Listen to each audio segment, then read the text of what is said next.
বেঁচে থাকা বিশাল বিলাসিতা, বেঁচে থাকা এমন বিলাসিতা,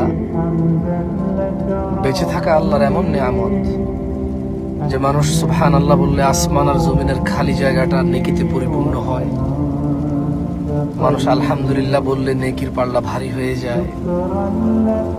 বেঁচে থেকে মানুষ আল্লাহুম্মা সাল্লি আলা মুহাম্মাদ দুরূদ পড়লে 10টা নেকি হয়, 10টা গুনাহ ক্ষমা হয়, মর্যাদা বৃদ্ধি হয়, ওর প্রতি রহমত নাজিল হয় 10 বার।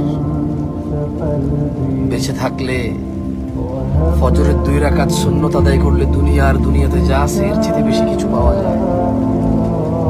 বেঁচে থাকলে ফজরে 2, জোহরে 6, মাগরিবে 2, ইশায় 2, মোট 12 রাকাত সুন্নতে মুআক্কাদা পড়লে আল্লাহ সুবহানাহু ওয়া তাআলা জান্নাতে ঘর তৈরি করবে। যে ব্যক্তি প্রতিদিন 12 রাকাত সুন্নত আদায় করবে তার জন্য আল্লাহ একটা করে ঘর নির্মাণ করবে। সুবহানাল্লাহ।